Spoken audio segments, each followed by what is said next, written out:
and welcome to this final event in our series of events celebrating the 10th anniversary of the Mosse program. George Mosse's bequest so far has funded 127 graduate students through various fellowships and multi-year fellowships, which I think is quite extraordinary. It's very appropriate that our final celebratory event should feature George Mosse's dear friend, Jost Hermand. Over many years of their friendship and joint presence on the faculty, their collaboration had a major role in the ranking of both German and history as the top departments in their fields in the country, and in the international reputation of UW as the place to study modern European history and culture. It's a great tribute to them that they had left this legacy here. The fact that they were both great teachers, in Klaus's case, in Jost's case, is a great teacher because he's still teaching both here and at the Humboldt University. Very influential and productive scholars that in their scholarship they ranged far and wide, paying no attention to academic fields, boundaries, and that they both possessed amazing discipline and energy, made their friendship a truly outstanding example of what can happen when two such talented individuals are at the same place at the same time.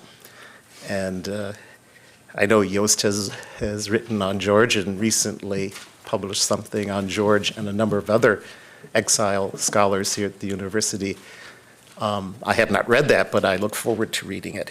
Now it's my pleasure to introduce Professor Barbara Munger from the Department of Art History, who will introduce Jost Hermand.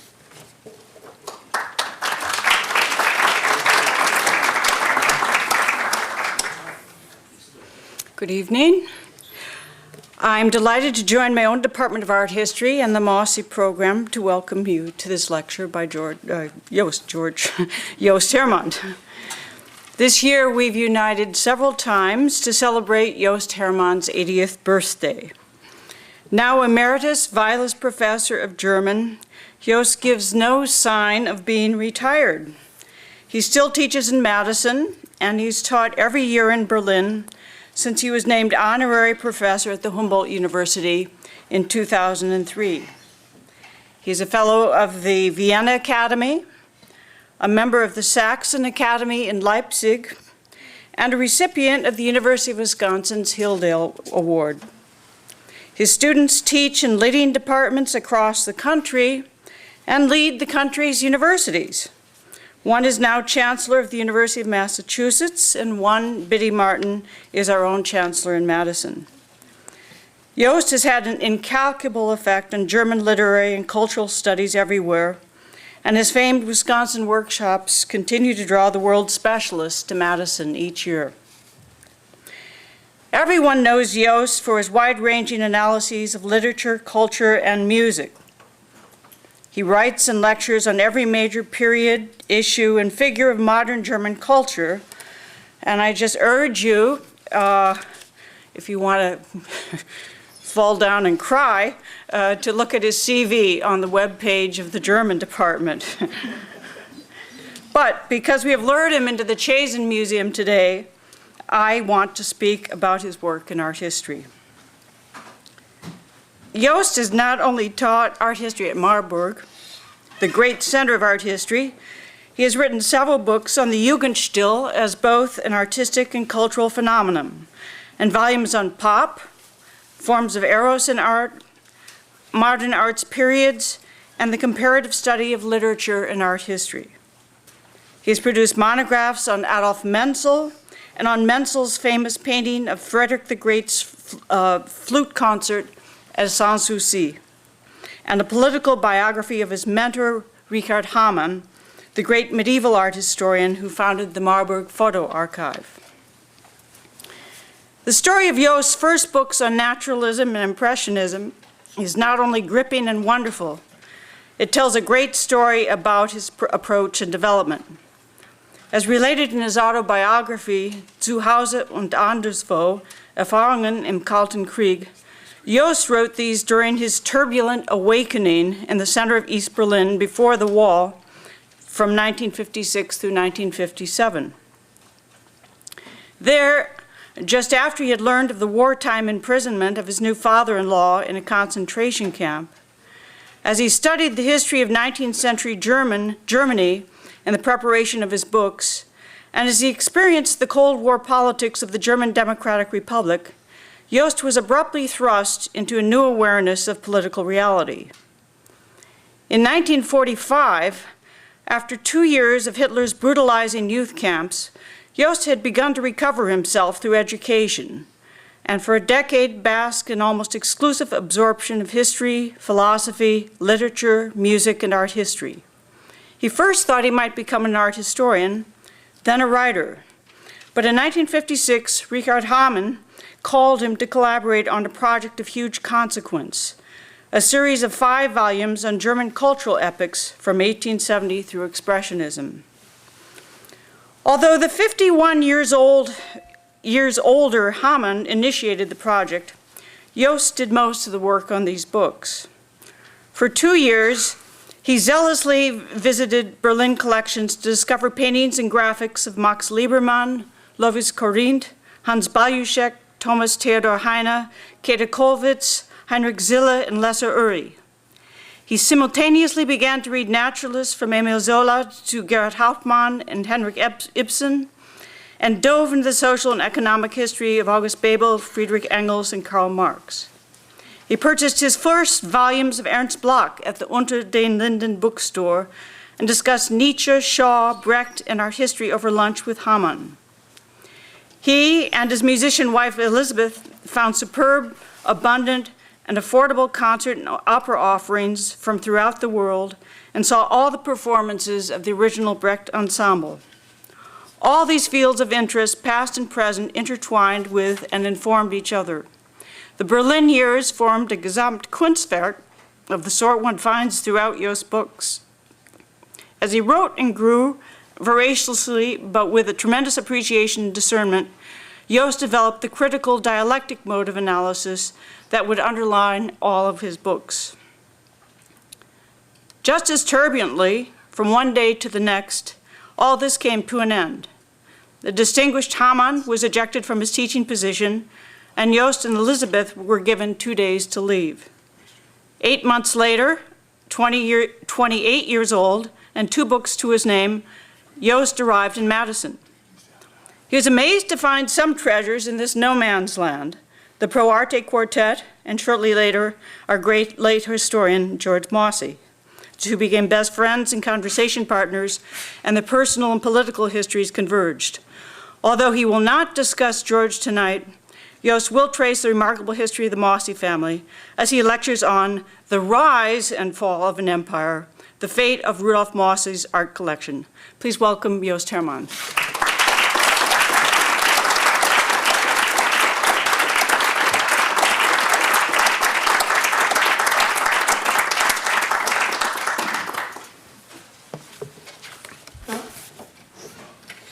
Thank you very much, Susie, for your very generous introduction, and also, of course, John Tortorisi. Although I knew a lot about the Mosse family, so many years or the decades of conversation with George Mosse, he also provided me with quite a number of other helpful as material to write this lecture here, The Rise and the Fall of an Empire. Prior to the fateful year of 1933, one of the largest art collections in Berlin, if not the largest, was that of the Jewish newspaper publisher Rudolf Mosse. The issue of how his collection came to be and what later happened to it remains for subsequent generations one of the many moving and simultaneously disturbing episodes in the history of German-Jewish symbiosis. The failure of this symbiosis compels us again and again to reflect on the catastrophic course of the German history from the founding of the Second Empire in 1871 to the Berlin anti-Semitism dispute, to Kaiser Wilhelm's II New Course, the First World War, the murders committed by the Free Corps during the Spartacist uprising in the Munich Soviet Republic of 1919, the economic crisis of 1929, and finally the transfer of power to the Jew hater Adolf Hitler on January 30th, 1933. How, one repeatedly asks oneself, could the German Jews of this era, who were prepared to assimilate, despite all the anti-Semitic and all the socioeconomic adversity, feel at home in this country? Indeed, adopt German national attitudes, collect German art, and even when their non-Jewish compatriots ran in droves to the Nazis after 1930, feel themselves to be the other better Germans, as many of them later declared in exile, among them Jost Hermand. All of this raises so many questions that in a lecture such as this, we must limit ourselves to a single aspect, to avoid getting carried away and lost in details. The aspect discussed here will be their passion for collecting in the realm of the fine arts. Was this merely a private whim, or was it also connected to efforts by members of this social stratum to present themselves as worthy representatives of the educated German bourgeoisie and not be regarded a priori merely as greedy materialists along the lines of Kurtolski's character Herr Wendriner? As with almost all social historical questions, there is no unambiguous answer here. In this area as well, there were all kinds of different types. One thing, however, is certain. The more elevated among these Jewish collectors were not only active members of the many Goethe societies of the time, not only enthusiasts of the Richard Wagner's music, and not only sympathizers of the Stefan George right-wing circle, they also began to decorate their homes and apartments with significant works of art. Like non-Jewish art lovers, they did so in order to demonstrate their wealth as well as their education. Especially among the financially better off, and more than a few had become immensely wealthy during the Gründerzeit, the founding period after 1871, and then during the phase of the economic prosperity around 1900, when the Second Kaiserreich advanced, in the course of a rapid economic development, to the second most powerful industrial nation in the world after the United States. A passion for collecting art objects arose, eclipsing everything of this nature that had previously existed in the 19th century. This has often been characterized as the strivings of the nouveau riche, as it certainly was in individual cases. However, this is only half the truth. Admittedly, in the course of the rapid industrialization and urbanization of Germany, especially in Berlin, where a short time later around 30% of all German Jews lived, a number of German Jewish families rose virtually overnight to the ranks of the highest taxpayers of this city through their industrialist and their as a business as an acumen. And like many of their non-Jewish compatriots who became part of the conspicuous nouveau riche at this time, they felt the need to flaunt this with their as villas in the Tiergarten district of Berlin that were decorated in the most fashionable Makart style of the period. This is a phenomenon that can be observed especially in periods of economic booms. However, the more elevated among them, who in their strivings to become socially established, also invoked those liberal or free-thinking views that had made it possible their own economic rise within the German society, combined this desire for ostentation with the insistence on being regarded culturally as equal carriers of the bourgeois claim to be representatives in these domains. And Rudolf Mosse was one of the more educated people among them. It is well known that Rudolf Mosse was one of the most free-thinking of the wealthy Jews in Berlin, and even declined an aristocratic title offered to him by the imperial house by Kaiser Wilhelm II himself. This attitude was already evident in his father Markus Mosse, a physician who had settled in Graz, a provincial town not far from Posen in the Prussian part of what is now called Poland. Rudolf was born there in 1843 as the sixth of 14 children. Although Markus Mosse did intermittently serve as the head of the Israelische Cooperation in Graz, his desire for assimilation and readiness for emancipation was particularly strong. He had studied medicine in Berlin and became acquainted with liberal currents there. In 1848, he had even taken part in the uprisings in Graz, which was not without risk for a Jewish man with a large family. In short, he was one of the most liberal of his fellow believers and decided in 1865 to move to Berlin, where a number of his adult children already lived, in order to participate in the political and intellectual life of the Prussian capital and continue his medical practice. However, he died at the age of 57, shortly after moving to there, leaving the younger of his children, several of whom had yet not come of age, to an uncertain future. Like so many Prussian Jews who moved from the Posen provinces to Berlin at that time, including later publisher and department store owner Salman Schocken, the politician Eduard Lasker, the painter Lesser Uri, the rabbi Leo Beck, and the department store owning Tietz family, the children of Markus Mosse also possessed a tenacious drive for property and education, and in a relatively short time came to occupy leading positions in the Berlin economic, intellectual, and cultural life. Here you see 7 of the brothers. One is absent. The one with the white vest is Rudolf Mosse in the middle. Of the 8 sons who moved to the imperial capital, either before or with Markus Mosse, 5 became multimillionaires, as his great son George L. Mosse later recalled with genuine pride. Rudolf Mosse, however, amassed by far the largest fortune and also became the best known of the brothers through his wealth as well as diverse publishing, organizational, and political activities. When Rudolf Mosse arrived in Berlin in 1864, he was just 21 years old. At that time, Berlin was a city of approximately 560,000 inhabitants, including 20,000 Jews.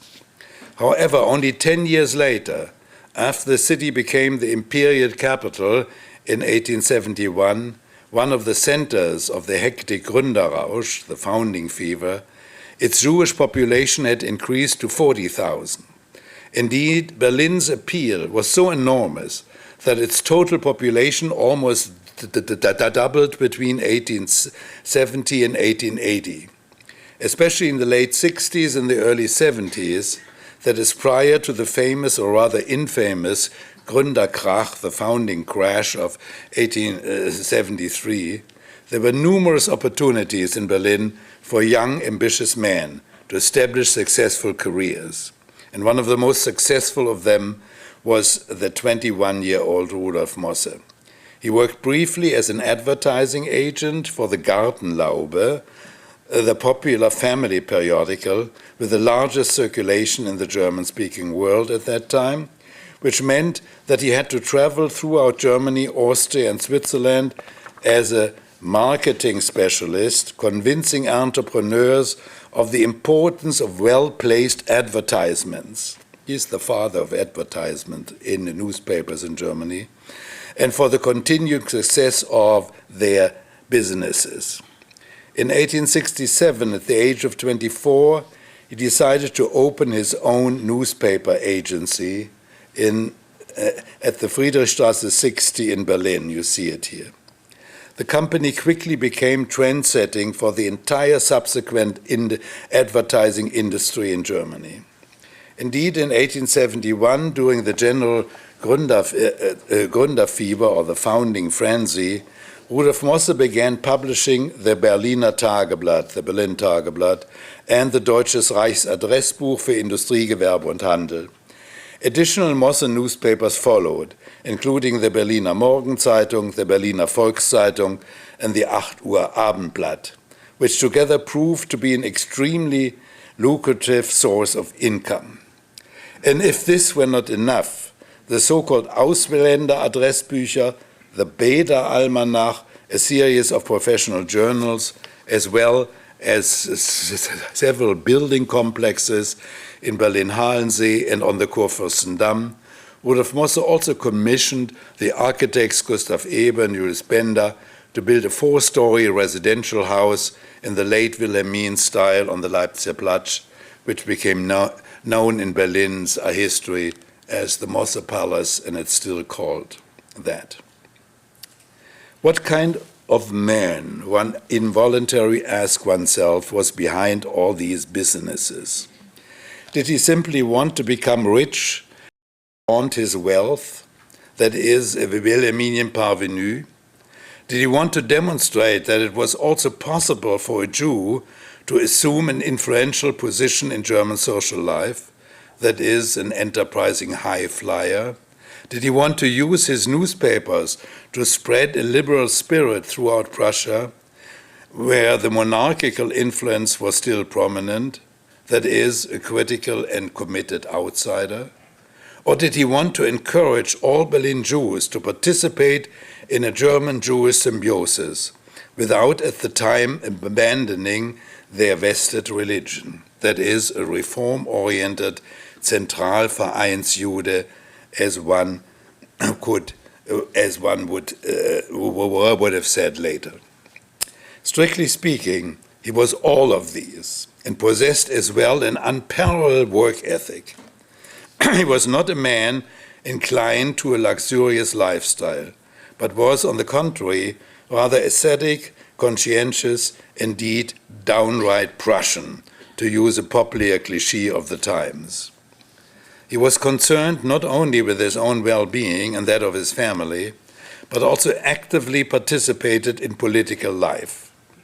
As the editor-in-chief of the Mosse Berliner Tageblatt, Theodor Wolff, did later as well, and was intimately involved in the Jewish reform community in Berlin, serving intermittently as its head. Here Rudolf Mosse and others worked for the introduction of organ music during the services, of women's suffrage, prayers in the German language, and eliminating the use of head coverings and of prayer shawls. Rudolf Mosse's liberal attitudes were also evident in the enormous donations and charitable activities through which he sought to assist all kinds of people in need. For example, he donated large sums of money not only to Jewish organizations, but also to residences for non-Jewish female workers, reform schoolhouses, vacation colonies, country homes for ages and handicapped workers, homes for apprentices, and destitute sick people. On May 8, 1913, his 70th birthday, Rudolf Mosse donated almost 2 million Reichsmarks to charitable causes. The money went primarily to Berlin old age pensions, to the Filchow Hospital, to impoverished printers, castaways, and the homeless. All this speaks for a liberal civic spirit that still understood property as a social obligation in the sense of enlightened ideas. Such a man was adverse to sentimentality in any form. He rejected not only Hasidic enthusiasm, but also utopianism of any kind, that is, unrealizable ideas in the political realm. He was and remained a pragmatist who energetically supported all reforms that aimed at human well-being, but simultaneously exhibited an unmistakable pride in the wealth that he had acquired through hard work. In other words, the non-revolutionary, absolutely reform-oriented stance he adopted in regard to economic issues also characterized his attitude in other social domains. And this expressed itself not only in his support of Reform Judaism and his engagement for a free-thinking liberalism in the political realm, but also in the domains of scholarship and culture. In all of these eras, he forged ties above all to like-minded liberals, such as the Leipzig famous social historian Karl Lamprecht, the Berlin ancient historian Theodor Mommsen, the philosopher Heinrich Rickert, and the Berlin Charité professor Rudolf Virchow, who, like Mosse, opposed all anti-Semitic excesses and participated in social reformist undertakings. In all these issues, Rudolf Mosse emerged as one of the best representatives of the German-Jewish symbiosis, a man who was proud to be a liberal Prussian Jew, and whose support for ever more intimate ties between these two positions did not diminish over time, but rather continually grew. Without any servility in courtly Byzantinism, he confronted the German state as a self-confident citizen who did not seek to determine directly this state's prevailing policies, but rather to influence through his newspapers or even co-determine them. And this remained his attitude up to the end of his life, up to 1919, when, following the November Revolution in Germany, he took part, along with Theodor Wolff and Hugo Preuss, in founding the liberal Deutsche Demokratische Partei, the German Democratic Party. To turn at last to the central theme of this lecture, what can we expect of such a man in respect to culture and indeed, above all, to the visual arts? Did he even possess the necessary leisure time for undertakings of this kind? A man who, as an owner and principal manager, had to make major decisions every day about the continued success of his businesses and the fate of the hundreds of people working for him. In short, Rudolf Mosse had no time at all to be an aesthete. He was not one of those younger, wealthy Jews whose fathers had amassed a stately fortune and who squandered it through a prodigious purchase of artworks. Such an aestheticized lifestyle, that is, one aimed solely at the refinement of one's own taste, was as foreign to Rudolf Mosse as the unintellectual enjoyment of those Wonnen der Gewöhnlichkeit, the commonplace delights, through which one attempted to mollify the lower segments of society in the realm of culture. He knew precisely well what was expected of him as a visible representative of property and education in the Berlin society. Thus, in regard to culture, he was neither an aesthete nor a Philistine. Since we know much less about his interest in literature and music than about those in the fine arts, this point can best be demonstrated on the basis of his art collection, which he assembled over the course of his life and which he housed in his palace on the Leipziger Platz. In addition to very valuable furniture, numerous arts and craft objects, richly decorated tapestries, Rudolf Mosse's collection consisted almost exclusively of paintings from the late 19th century, that is, contemporary works, in which a tangible realism predominated. Mosse emphatically rejected any kind of bizarre aestheticism, whether symbolic, decadent, or Art Nouveau. As a pragmatically thinking man, he was interested first and foremost in that which came from life and which engaged life, and not any forms of highbrow l'art pour l'art art that sought to appeal to the viewers through the striking allures of novelty. Around 1900, there was enough of this kind of art there was enough of this kind of l'art pour l'art, not only in France, Belgium, and England, but also in Berlin. Especially among the members of the Berlin Secession, established in 1890s, many painters adhere to the newest trends within the scope of the international isms arts, which has to come to be known in the history of the so-called modern art by labels such as Impressionism, Neo-Impressionism, Symbolism, Art Nouveau art, or simply Secessionism. Since such works were almost completely absent from Rudolf Mosse's extensive art collection, those who still believe in an art-immanent progressive change of isms, à la Julius Meyer-Grefes Entwicklungsgeschichte der modernen Kunst 1904, will ask themselves in astonishment whether it makes any sense at all to examine a collection like this, devoid of any formally innovative qualities.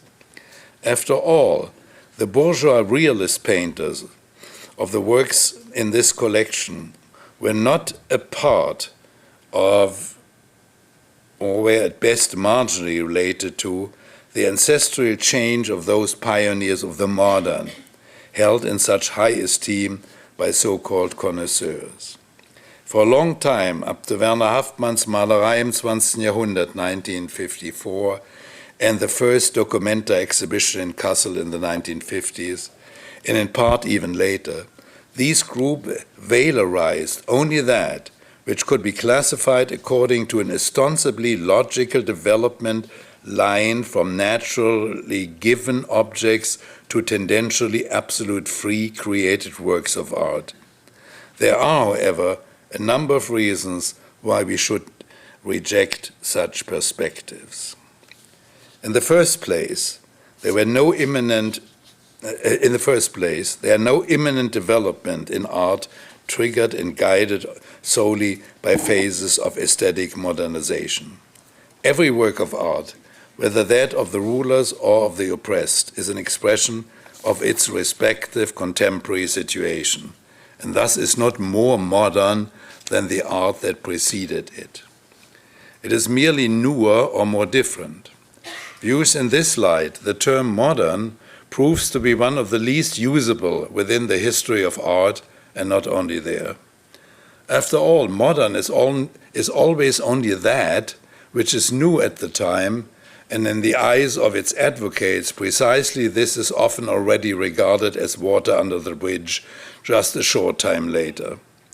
Perhaps we should for this reason follow Friedrich Engels in his 1840 critique of the young German movements, Affection for Modernity, and place the accent on the first syllable than rather on the second, and say modern, which in German means to mold or rot, rather than modern instead of modern. Second, realism in the arts is not a priori something obsolete or backward, about which we should rumple our noses.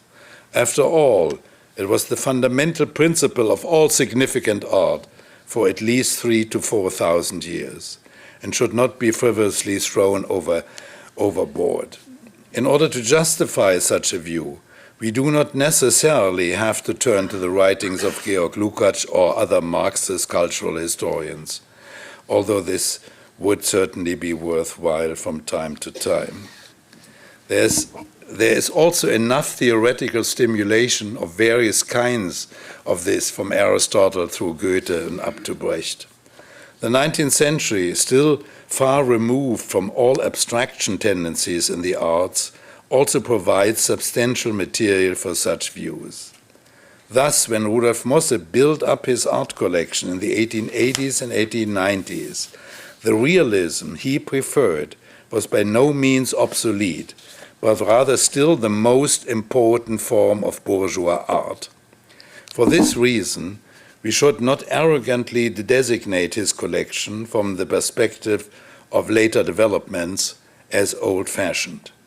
After all, in his eyes, these works were just as modern as the art collectors of his wealthy compatriots who 10 years later hung on their walls Impressionist, Secessionist paintings, or 20 years later, Expressionist, Cubist ones.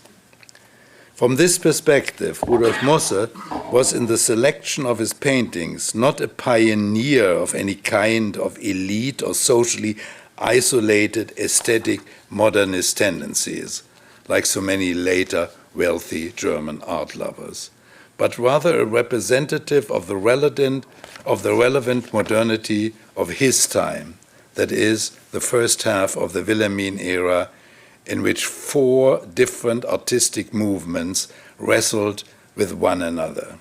Historicism, preferred by the imperial house and the nouveau riche subservient to it. Second, self-confident bourgeois realism. Third, Impressionism, rebelling with French artistic currents and the Art Nouveau movement. And 4, the style of those naturalists who sympathized with the insurgent tendencies of the Social Democratic Party and did not shy away from emphasizing the dark side of life in their works, indeed even from depicting a proletariat milieu. As a newspaper publisher who attentively followed the political, social, and cultural changes of the times, Rudolf Mosse was, of course, well acquainted with all these tendencies. And as expected, he adopted a bourgeois liberal stance in his domain as well, purchasing above all paintings that accorded with his progressive ideological position. He did not, however, do this as a rebel, but rather as a reform-oriented liberal who knew precisely how far he could go under the existing political and socio-economic circumstances. For example, open sympathy with the Social Democratic Party during the years of the Bismarck anti-socialist laws between 1878 and 1890 was not a possibility for him. Indeed, even when the Social Democrats adopted a revisionist course in the 1890s, in light of the overthrow debate rising in the Reichstag, and probably also due to rising prosperity in the 1890s, Mosse remained true to his bourgeois liberal convictions. For this reason, specifically, naturalist paintings are rare in his art collection. These include only one work by Max Liebermann. Yes, can we see it? That was no. By Max Liebermann from the 1880s, depicting 2 young girls and an old woman in an absolutely filthy pig stall feeding several piglets, and a painting, this is this one, by Fritz von Uhde, known as Schwerer Gang or Gang nach Bethlehem, on the way to Bethlehem, 1890, considered shocking by the ruling strata of the times, portraying a shabby-dressed young carpenter with his wife on a country road on a foggy winter day, which reflected the short-lived naturalist tendency to depict biblical events in a contemporary proletariat milieu, in contrast to the more obvious Nazarene or salon idealist exaggeration of topics like this. Allegorical aestheticide depictions are almost completely absent from Mosse's collection, except for the one well-known painting, and this is just part of it, a well-known painting, Frühlingssturm, the Spring Storm of 1859 by Ludwig von Hofmann, which portrayed a naked youth with 2 young girls charging along a seashore. And even this work, which is in its euphoric cult of life, can be classified as early Jugendstil, is relatively realistic. It lacks any of the outré interwoven lines usually characteristic of this style. Wilhelminian historicism is also largely absent from Mosse's collection. Admittedly, there are several works by rather realistic painters of this type, such as Arnold Böcklin, Anselm Feuerbach, and Hans Thoma in his collection. However, except for Feuerbach's Nana or Böcklin's Hehre Muse, Sublime Muse, draped in black and seated on a sculptured marble throne, these works have nothing of the voluminous monumentality characteristic of other paintings of this orientation. The only other works located within this ambit are two paintings by Franz von Lehenbach from the 1890s, one of Otto von Bismarck in the uniform of the Halberstadt cuirassiers, and a portrait head of Helmut von Moltke, which together represented the Prussian component of this collection. The only somewhat embarrassing work in this direction is the painting by the Wilhelminian court artist Anton von Werner. It's the Gastmahl der Familie Mosse, the banquet of the Mosse family from 1899, which depicts a large number of Rudolf Mosse's family members in Renaissance costumes in front of a garden architecture. The central motif of the painting is a toast to the great Rudolf Mosse, apparently on the occasion of an anniversary or birthday celebration. But even here, the free-thinking dimension is not completely absent. Next to the pompously celebrated men are Professor Rudolf Virchow and Heinrich Rickert, who were known as representatives of liberalism and with whom Rudolf Mosse had been on friendly terms for years. Although this large formal, also this, okay, I can see very, very difficult here. Also, the large format of the original is considered lost. At least an oil sketch by Werner of this work has survived in the Jewish Museum in Berlin. All the more impressive, in contrast, are those paintings in Mosse's collection that can be characterized, to generalize somewhat, as manifestations of a specific bourgeois realism. First and foremost is the striking portrait of the Appellationsrat Stenglein by Wilhelm Leibl, which is one of this painter's best portraits. Almost the same quality has Hans Fechner's portraits of Theodor Fontane. Unfortunately, they're all from an old catalog. The paintings don't exist any longer or are not to be found anywhere. You will see later on why. And of Rudolf Virchow, here, included in the Mosse collection in part out of personal affinity. However, other works, such as the painting, two pastels and two pencil drawings by Adolf Menzel, which depict self-confident representatives of the bourgeois middle class, are of an equally impressive quality. This is also true for similar works of this kind, which I can't show you, unfortunately, whether by Andreas Aschenbach, by Karl Blechen, Eduard Grützner, all very famous as a realist of the period, Josef Israels, Leopold Kalkreuth, Friedrich Kallmorgen, Ludwig Knaus, Walter Franz Karbina, Johann Sperl, Karl Spitzweg, Karl Stauffer-Bern, Lessa Uri, or Heinrich Zügel. They are certainly not the worst works of these artists. Even more significant is a series of old Dutch masters, including paintings by Jan Steen, Adriaan van Ostade, Jacob Ruysdael, and Peter Paul Rubens, which are definitely of museum quality. However, this is by no means everything in the collection.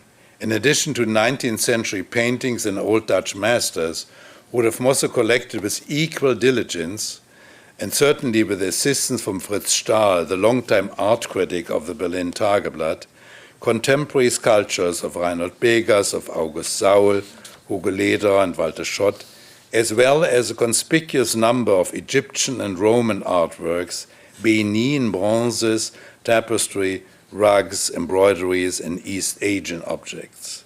The collection ultimately encompassed more than 320 works of art.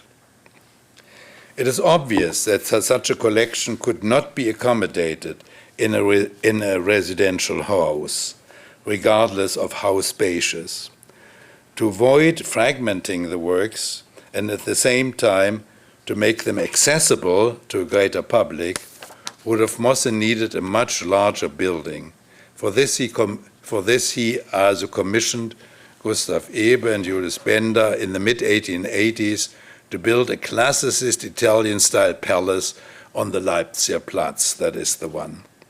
Over the years, this building increasingly assumed the character of a museum as a result of Rudolf Mosse's ever new purchases of diverse paintings and other art objects. Admittedly, the whole thing, that is, the building as well as the art collection, displayed inside it, had something thoroughly Wilhelmine spectacular about it. Indeed, in individual dimensions, was of an even slightly nouveau riche character. Yet despite all this, we should not be overly hasty in dismissing the collection and antiquated or even outdated rubbish, as some people did. For Rudolf Mosse, as a Jewish arriviste or even high flyer, was clearly motivated by the desire to assume a universally respected position within Wilhelminian society, and this not only through his rapidly amassed wealth, but also just as much by underlying an education, or Bildung, as George always said, attuned to the German spirit. The fact that he was able to accomplish both in such an astonishingly short time filled him with an unabashed pride, and he certainly believed that through this he could help his Jewish compatriots more than if he had merely adopted an anti-Hohenzollern stance as a hostile outsider. In terms of the history of ideology, Rudolf Mosse was one of those liberals who regarded capitalism as the most important revolutionary force for overcoming the established system of social hierarchies in Prussia, based solely on the preeminence of the court and the landed aristocracy. What he supported was thus a liberalism still based on the conviction that in social life only individual accomplishments mattered, and he regarded his own rise as the best evidence for this way of looking at things. Rudolf Mosse was evidently unwilling to recognize that after 1900, that kind of thinking, which still adhered to the principles of liberty and equality, had been appreciably overshadowed in Wilhelminian society by imperialist and monopoly capitalist tendencies.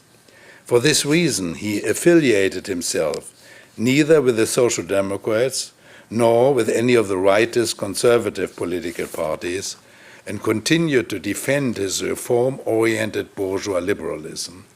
Indeed, in 1919, he took part, along with Theodor Wolff, his editor-in-chief of the Berlin Tageblatt, in founding the Deutsche Demokratische Partei, which continued to work for a liberalization of all German society through bourgeois reform ideas.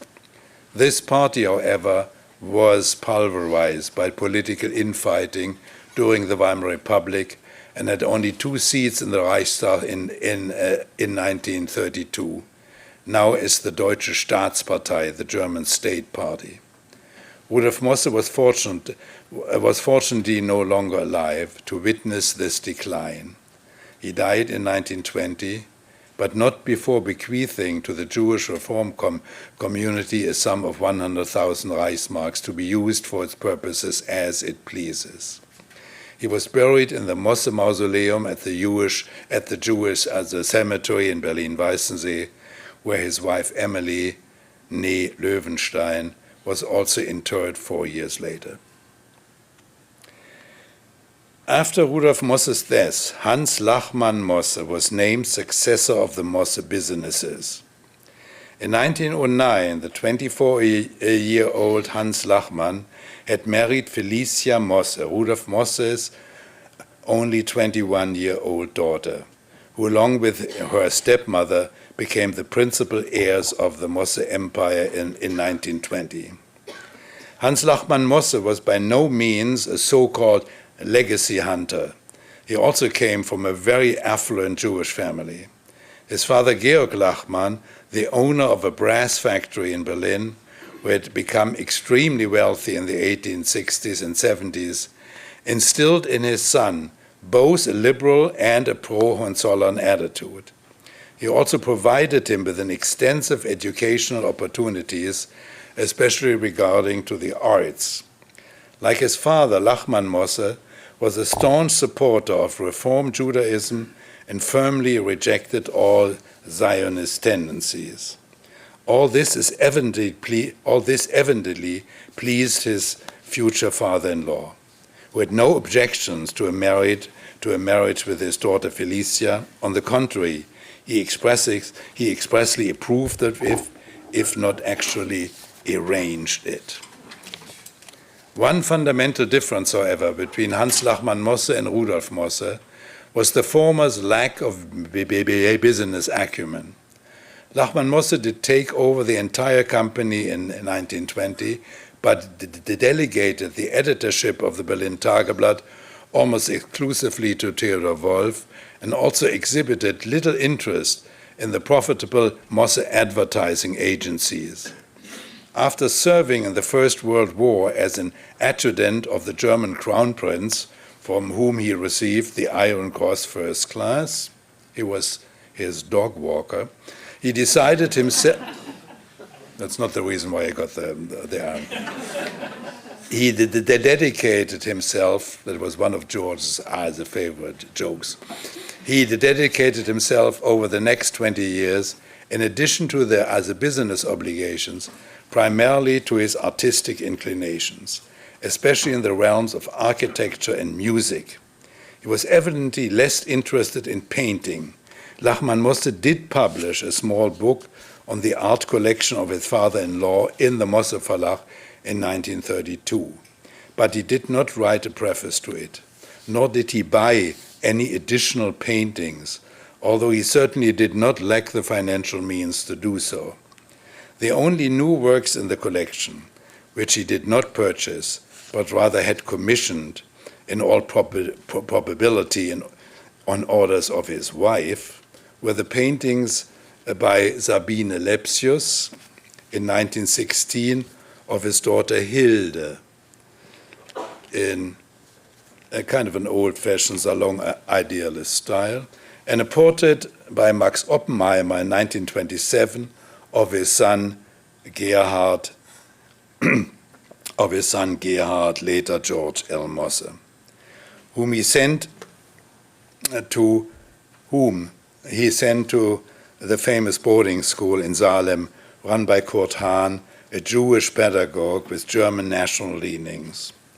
Neither work revealed any aesthetic ambitions, but rather was intended to underscore the parents' pride in their attractive children.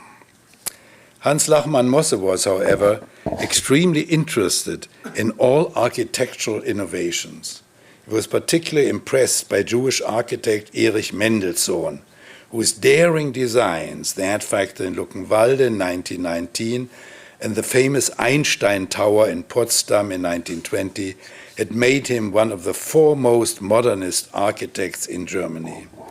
In 1920, Lachmann Mosse commissioned Mendelssohn to rebuild the Mosse commercial headquarters.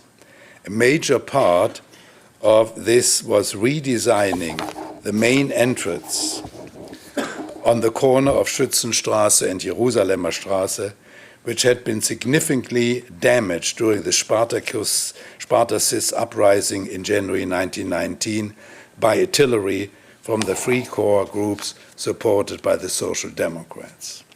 This element of the building was in fact one of the first structures in Berlin, yes, you see it above there, designed at the time as expressionist. In subsequent years, Hans Lachmann Mosse maintained close connections with Mendelssohn.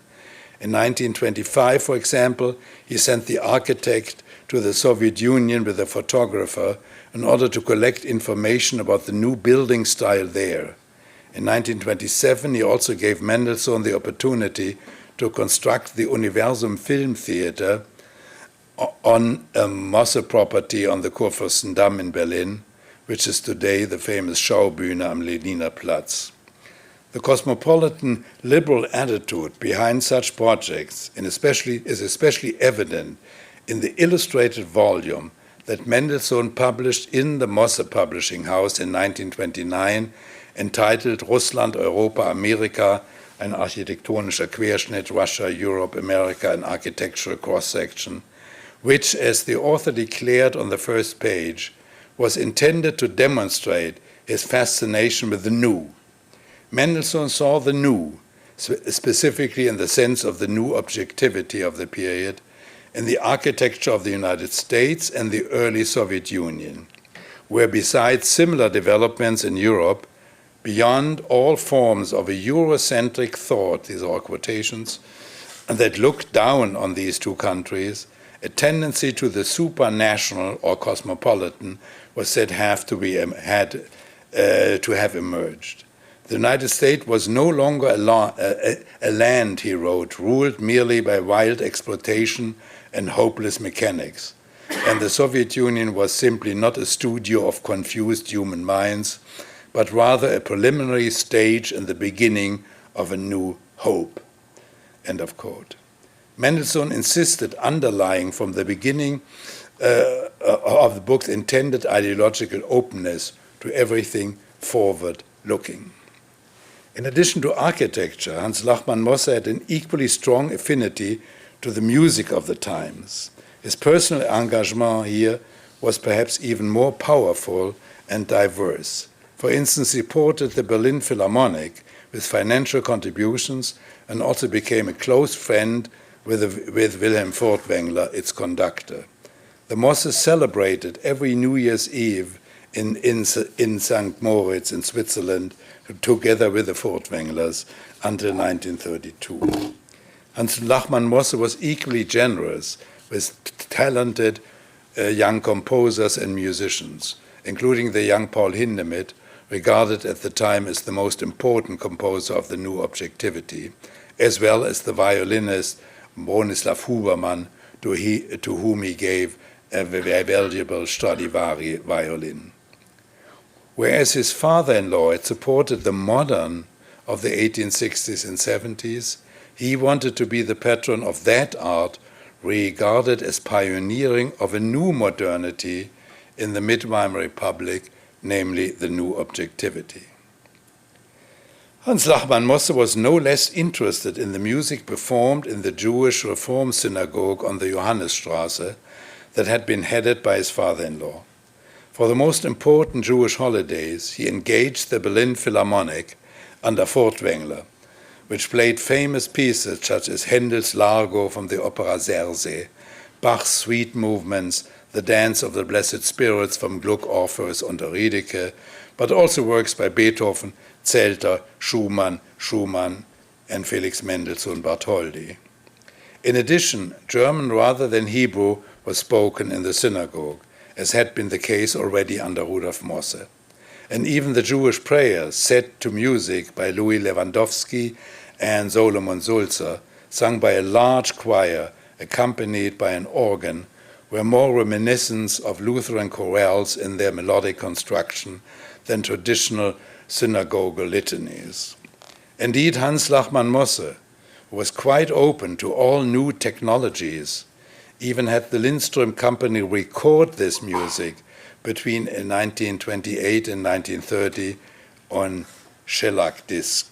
Some of these gramophone records were taken by Jewish families into exile and survived. And around 1985, the Feher Jewish Music Center in Tel Aviv brought out 2 compact discs of these recordings, of which George was very fond of. The Mosse publishing empire, in contrast, deteriorated precipitously toward the end of the Weimar Republic, especially after October 25, 1929, the so-called Black Friday, when the New York stock market suffered a dramatic crash.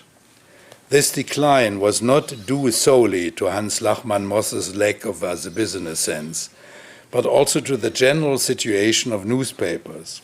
Whereas newspapers had long played a central role in political opinion making among bourgeois intellectuals, as well as the so-called broad masses, radio, film, and illustrated magazines now assumed this position. In 1929, for example, the Berlin Tageblatt still recorded a profit of close to 400,000 Reichsmark. 1 year later, year later, however, it was deeply in the red. Even the Mosse's advertising agencies, which had earned 2 million Reichsmarks annually prior to First World War, bought only 30,000 Reichsmarks in 1930. As a result, the rapidly implemented cost-cutting measures intended to keep the Mosse ship afloat had little effect. Over the following 2 years, the debt burden became so great that only with enormous effort was Hans Lachmann Mosse able to prevent a possible bankruptcy in the fall of 1932. Shortly thereafter, however, things became even worse for the Mosses. Not only were they continually attacked in the Völkischer Beobachter, the newspaper, Joseph Goebbels behind it, as Pressejuden, harmful to the German folk. Hindenburg, who had actively supported them in the past, also gradually withdrew his favor. He invited Hans Lachmann Mosse to the presidential office once in mid-January of 1933 and informed him that while he was turning over power to the anti-Semite Hitler on the 30th of that month, he would continue to hold his protecting hand over the Mosses. This, however, was a promise that Hindenburg was unable to keep in light of the new government's rapid consolidation of power. In the course of the quickly implemented Aryanization measures, the Mosses could only watch as one part of their previously enormous empire after the other was taken from them over the following weeks. This process occurred in rather complicated manner. After the Nazis had established a trust company for the Mosse Empire, working in their interests, the leading Jewish editors of the 4 different Mosse newspapers, as well as other publications of the Mosse publishing house, were all dismissed, while the remaining employees and laborers, whose numbers had in the meantime risen to more than 3,000, were retained in order to prevent additional unemployment in Berlin. Whereas the various advertising headquarters in Switzerland, France, England, and the United States continued to remain in the possession of the Mosse family, the publishing headquarters and the printing house in Schützenstraße, the Mosse Palace in Leipziger Platz, the 3 Manors, the villa in Masenstraße in Berlin-Charlottenburg, as well as the Schenkendorf Castle near Königs Wusterhausen, were confiscated without further ado. Theodor Wolff had left Berlin on the night of the Reichstagsfeier, and Hans Lachmann Mosse departed, probably in late April of 1933, traveling initially to Paris before settling in the United States. Thus he could only observe from afar what happened to the remainder of his former empire. Whereas the Nazis continued to publish an Aryanized Berlin Tageblatt for reasons of prestige, the Berlin Tageblatt was one of the leading 5 newspapers in the world in the 20s. They decided to liquidate Rudolf Mosse's by now famous art collection under the pretense of settling debts. After converting the Mosse Palace into the Akademie für Deutsches Recht, the Academy for German Law, headed by Hans Frank, they turned the collection of paintings that had been housed in the building for decades over to Rudolf Lepke's art auction house on Potsdamer Straße in Berlin for public auction, which took place on May 24 and May 30, 1934. For the auction, Rudolf Lepke had a richly illustrated catalogue printed to attract as many prospective buyers as possible. Thus, the 320 objects of art belonging to Rudolf Mosse were auctioned off in these 2 days, although prior to this, the Berlin National Gallery did submit a request that at least the painting of Leibel and Thoma, two as the favorites of the Nazis, be made available to them at no cost, which the Trust Corporation summarily rejected. Astonishing about this catalogue was not only its opulent layout, but also its preface, which encompassed several pages and was written especially for the occasion by the Jewish art critic Hans Rosenhagen. The text lacked any anti-Semitic undertones, 1934. On the contrary, it depicted Rudolf Mosse as the great patron of the arts with an extremely noble disposition, who in selecting the works in this collection had indeed been advised by the art critic of the Berlin Tageblatt Fritz Stahl, but who ultimately always followed his own taste. It can no longer be determined today who acquired individual works at this auction. In any case, to the best of my knowledge, none of these works so far, there are rumors that 3 of them turned up again, as I just heard from John, which brought the Nazis millions, had since resurfaced. Thus, in many respects, the Mosse collection shared the fate of other art collections owned by wealthy Jewish families, art critics, and gallery owners in Berlin, such as the Lillian Claude Cassira, the Paul Westheim, Oskar Uczynski, Karl und Felice Bernstein, Walter Falchenfeld, Alfred Kerr, Margret Oppenheim, Eduard Arnold, Jakob Goldschmidt, Martus Kappel, Alfred Flechtheim, as well as less well-known people whose collections were confiscated, auctioned off, or even partially destroyed by the Nazis after 1933, if they could not be turned into hard cash.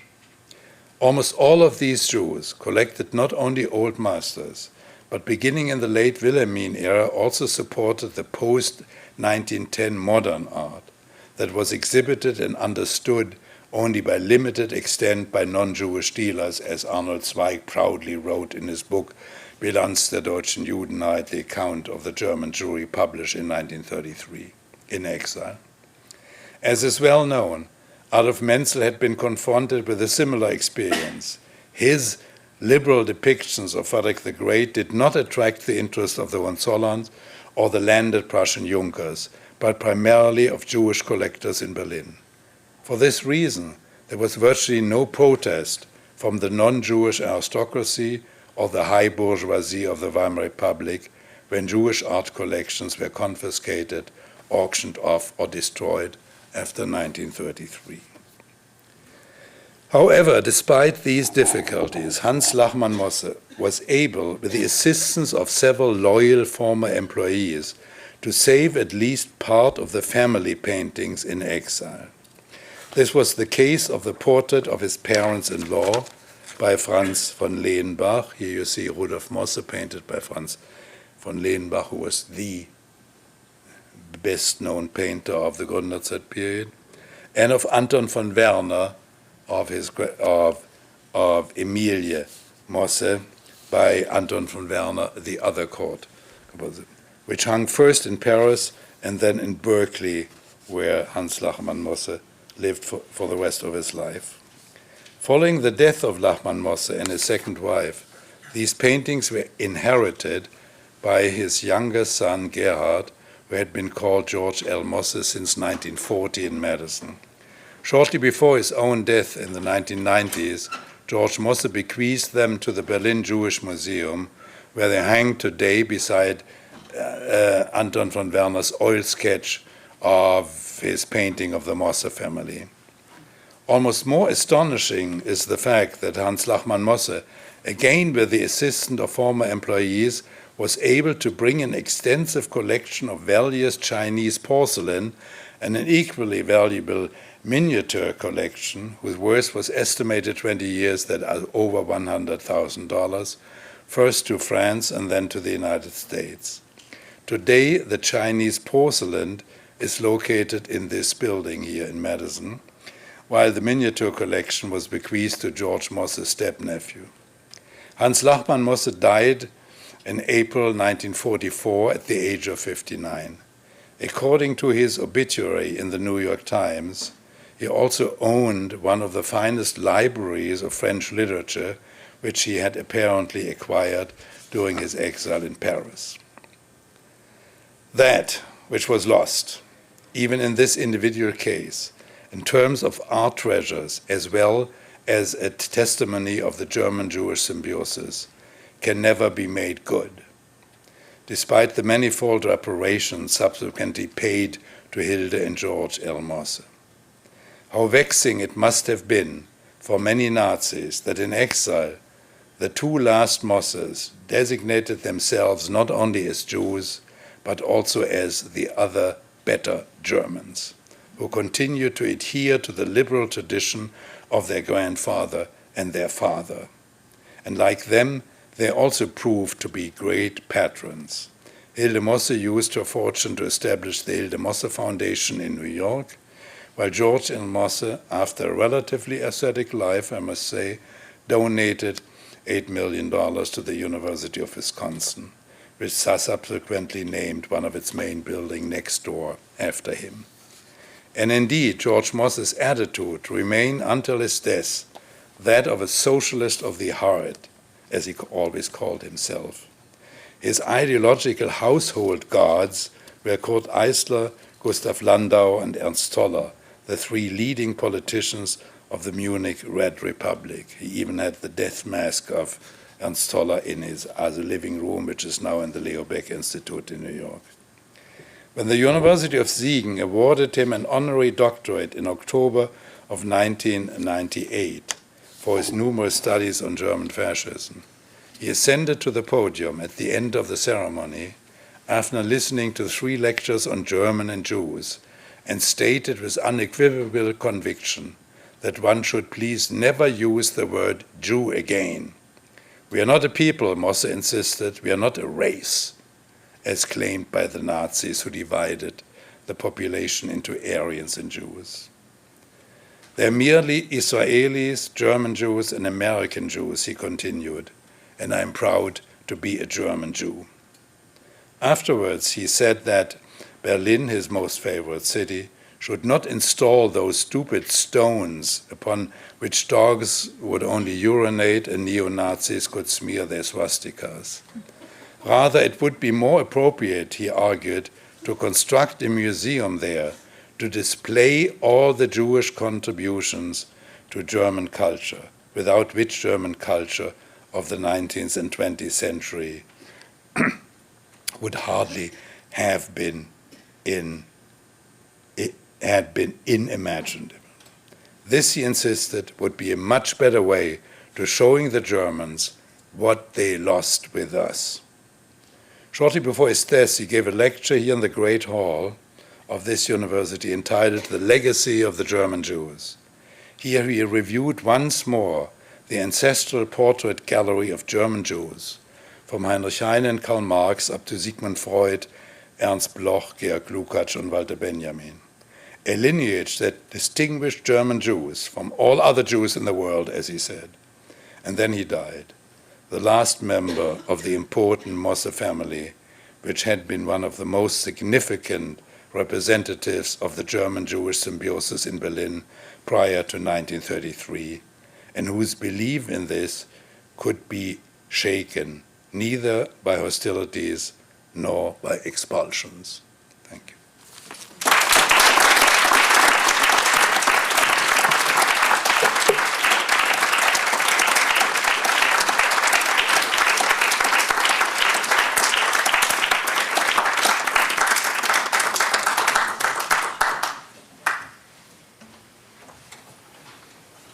Thank you for this terrific, huge lecture. That was already another 5 or 6 epochs of German cultural history. So maybe I could just lead off, just to clarify, the Mosse Palace then on Leipziger Platz, was it really opened as a museum, and do we have records of people who visited there? He told me, as George told me, that it was open on 3 afternoons. So every week in the afternoon was open free to the public to demonstrate the liberalism. Yeah. It was open free without charge. Why don't you get by the microphone? Yeah, John. Well, the portrait of the family doesn't include Rudolf Mosse, and there is another version where he is included. Yeah. and I'm wondering if he had himself taken out. That I don't know. It's an Well, interesting question. there is the toast to him and so Yeah, forth, right. also in the one where he is not being as presented. As it is for an occasion of an anniversary. I think this is clear. Yes. Of the various buildings you've shown us, plus one on the poster, do any of them exist? I think Mosse House still does exist, does it not? Well, Schloss Schenkendorf still exists and so forth. That was sold after the Wende. The huge Mosse factory, you can almost say, at the Schützenstraße, was partly destroyed in the war, then was reconstructed after, and they even reconstructed the Mendelssohn facade and so forth. That was they dedicated this building. It's called the Mosse Palast. It houses departments of the Humboldt University today, and it was dedicated. And I went with George to the dedication. It was a very memorable day. And the Berlin mayor, Mr. Diebke, an arch-reactionary at CDU man, had only invited his own cronies and so forth. And George sent him, I was teaching Berlin at the time, sent him a telegram that he should also invite me. And there was a printed list of those who were in the room. And there were no other, except for me. I was the only one with an other academic degree. These were all other businessmen and CDU politicians. That was one of the worst speech I ever heard. He said, there are only two important dates in German history, 1871 and 1989, the 2 years of the unification of Germany, and therefore Otto von Bismarck and Helmut Kohl are the two most important German politicians of the last 150 years. One was followed by a Gründerzeit, and now the second one will also be followed by either Gründerzeit. There will be enormous economic upswing. He jumped from Otto Bismarck to Helmut Kohl without mentioning the Mosse family, without mentioning that George was sitting there. Without Hitler, George would have been the Axel Springer of Germany. He would have been the newspaper czar of Germany in the 1950s and 60s. He would have been one of the wealthiest West Germans of all other West Germans and so forth. This speech was on the television. I wanted to get up and make a scandal so that others would see it. But George immediately pushed me down and said, don't do that. He was always more pragmatic in this aspect and said, was hattest du von solchen Schurken anders erwartet, is what he said. Well, what did he expect from us villains like that and so forth? But on the other side, well, he was also, of course, a member of the Mosse family. After the talk, and so there was the daughter of Axel Springer, also the leading, as a newspaper, as a lady of Germany, and we had a cup of coffee together, the Springer lady and George and I, and they talked about, George said, we made German politics in the 20s, and you made German politics in the 50s and so forth. He still felt like a member. He always talked about the Mosses and so forth, including himself, although he was only 15 years old when he had to leave Germany in 1933. Yes, Vicky. Do we have a copy of that catalog of the auction of the Mosse collection on campus? I didn't know that this catalog existed. I owe it to John Tortoriti. He has a catalog of this collection. And almost all of the paintings are illustrated in poor quality, but they are illustrated in it. We should try to find them. And there's also the other introduction. I was amazed reading the introduction. For financial reasons, of course, they praised the great German Jew, Rudolf Mosse, in it, and so forth, to make this collection as a very important one so that people would even pay more. And then the Nazis cashed in.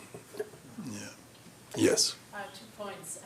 There are are some pieces of the Mosse Chinese export porcelain collection on view upstairs in one of the yeah. cases dedicated to Chinese export Yeah, porcelain. yeah.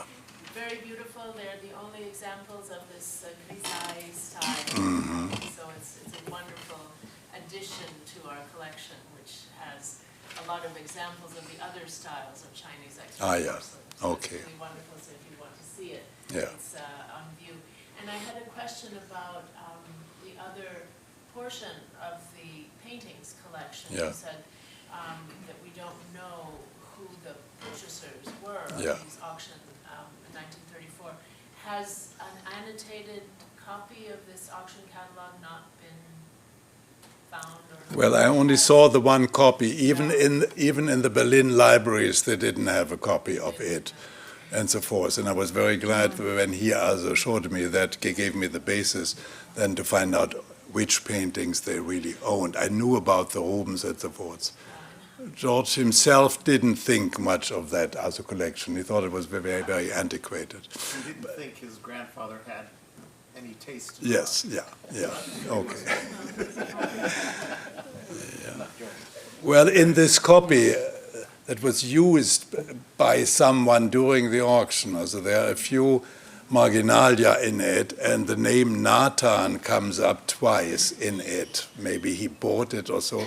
Nathan can be a first name or as a last name, which is very hard to figure out, a very common name as among Jews. Yeah. There are. Also, there were Jews also buying it in 1934 in Berlin, still thinking that they have a future in this country. I know.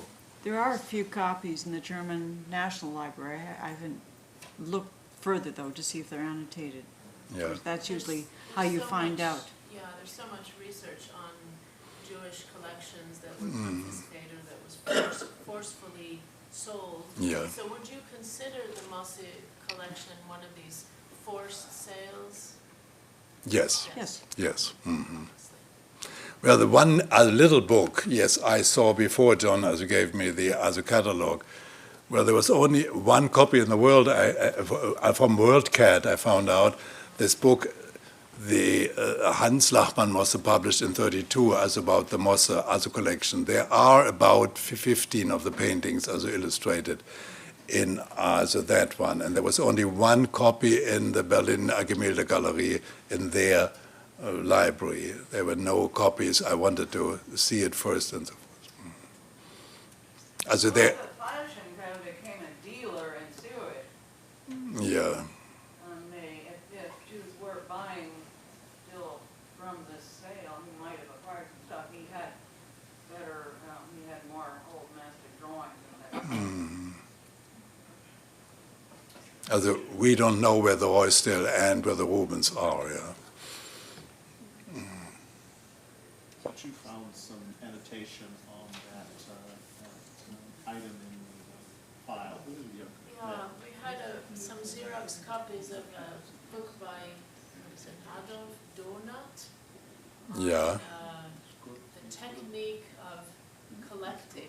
Technische des Uh-huh, something, and it has a few, we only have these Xerox copies of the few pages that talk about Hans Lachmann Mosse's Yeah. Chinese export porcelain collection. Oh, yeah. And they have a couple of illustrations of the vitrine. So that's a very interesting, and there are some annotations which Susie helped read, and it said, von den Nazis zum Teil Gestohlen. Yeah, Yeah. yeah. So, They were the loyal employees who helped them to And get I the think- things out of I Berlin. think if we should, what's it called, Maria, the name of the index where they're looking for Nazi work stolen by the Nazi? well, there's If we put, provenance. yeah, the provenance, if we put the catalog entries in, we probably could A find lot some of that way. research now in Germany and the States using, Nazi records. There are more publications nowadays because in 2007 there was this new international law passed in New York that everything had to be returned to the former owners, and therefore This talk was also given in Berlin in German last summer, also created quite an interest. And I heard from John, I think 2 lawyers are already at work there to find out more details about it. Yeah. Apart from that disastrous rededication event, could you speak a little more broadly about the view in Berlin or in Germany more broadly now of that period and specifically the Mosse, the importance of the Mosse family? Is it being recognized? Oh yes, the Mosse family is one of the most famous Berlin, one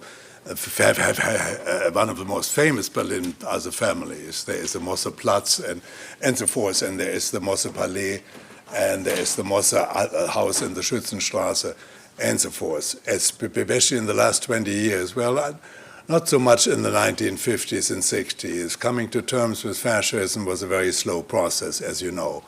But after that, I think in the last 20 years, there's much more interest in kind of what happened to the Jews as in Berlin and so forth. There are many conferences, and therefore I was also invited to give this talk as in Berlin, where they had an entire conference on Jewish collections and what happened to them in the Max Liebermann house last June. There is an interest, and it was extremely well attended. That I also gave a talk on George Mosse a few years ago. There were about 400 or 500 people came. Now, the name Mosse is very much remembered in Berlin. There's also the Mosse lectures at the Humboldt University, which... Yeah, that is very important. This is now the most famous lecture series at the Humboldt University, which is called the George Mosse. It's now called the Mosse Lectures. They deleted the George L. Yes, because the name Mosse is more important, and so forth. And I think this is perhaps the best recognized lecture series. And the Hilde Mosse Foundation is supporting it financially, and only luminaries are invited to give speeches there. Only extremely famous. The last lectures there were by Daniel Barenboim talking about music and Jewishness, Claudio Abbado talking about music, and so forth. They're all people.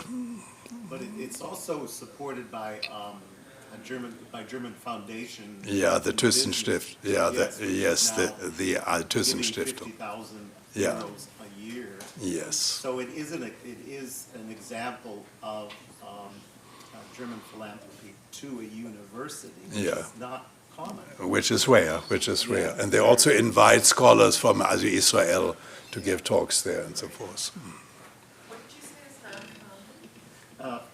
For philanthropy to go to universities in Germany. No. And I think it's because of the Mosse connection that they received this money as a kind of match. No, there are no Weilers professors at the Humboldt University. Any other questions? Did I get it right that there was just one painting by Max Liebermann in the collection? Yeah, there's only one. And was that because he was too naturalist? I think he was, for his taste, yeah. I think he thought he was too close to the Social Democratic Party or so. Also, Max Liebermann was one of the very liberal German Jews and was also one of the exemplary models of a German Jewish symbiosis as a Max Liebermann. Was there just the one? As a very similar Ansicht to Rudolf Mosse. Yes, I was also, I wondered why he didn't buy more, or why he didn't have his as a portrait, because Liebermann was the famous as a portraitist of the period, why he didn't have his as a portrait painted by Liebermann. Did he just have the one Uda, or did he have? Yeah, he had only the one Uda, and that was it. All right, well, thank you very much.